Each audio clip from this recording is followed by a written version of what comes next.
Silent, ఒక్క నిమిషం silent ఉండండి, ఒక్క నిమిషం సైలెంట్గా ఉండండి. నేను చెప్పేది ఒక్క సైలెంట్గా ఉండండి. ఆ చెట్ల నుంచి ఏదో ఒక సౌండ్ వస్తుంది, చూసారా? వినిపించిందా మీకేమన్నా? ఎస్, అవునా కదా? చిన్న చిన్న క్రిమి కీటకాలు, పురుగులు, అవునా? పక్షులు, క్రిమి కీటకాలు, దోమలు నుంచి చిన్న చిన్న జంతువులు, చిన్న చిన్న స్పీసెస్ నుంచి పెద్ద పెద్ద జంతువుల వరకు కూడా చెట్లు చాలా చాలా అవసరము, అవునా కదా? ఇవన్నీ ఆ చెట్లు కానీ నరికేస్తే ఇవన్నీ కూడా ఏముండవు. సరే, మనం నాట్యము ఎవరి దగ్గర నుంచి నేర్చుకుందాం? ఎవరైనా చెప్పగలరా? చెప్పు. గురువు దగ్గర నుంచి అంట, డాన్స్ గురువు దగ్గర నుంచి అంట.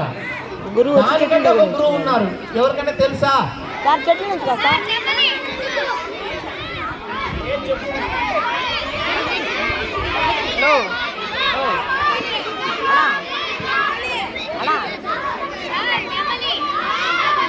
చెప్పు, ఎందుకంటే ఆయన అంత గుర్తు గుర్తు గుర్తు చెప్పాలా? Very good. అమ్మాయి చెప్పింది గురువు అని, కానీ గురువు కంటే గురువు ఎవరంటే ఈ అమ్మాయి చెప్పింది. ఎస్, ఈ ప్రకృతి పర్యావరణ వ్యవస్థలో ఉన్నటువంటి నెమలి నుంచే మనం నాట్యం నేర్చుకున్నాం, ఇది కరెక్టే.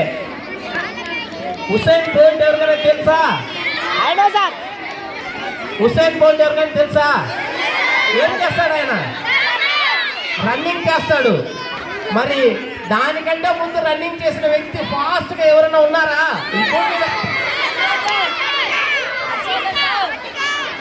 Very good. చూసారా, హుసేన్ బోల్ట్ కంటే ముందు చాలా మంది ఉన్నారు, కానీ దానికంటే ముందు ఫాస్ట్గా పరిగెట్టేది ఒకటి ఏదైనా ఉందంటే అది చిరుత. ఆ చిరుత దగ్గర నుంచే మనము ఆ వేగాన్ని కనుక్కున్నాం, అర్థమైందా? కాబట్టి ఇంకోటి, బలంగా ఉండే వ్యక్తి ఎవరైనా ఉన్నారా మన ఊర్లో? బలంగా ఉండే వ్యక్తి ఎవరైనా ఉన్నారా మన ఊర్లో?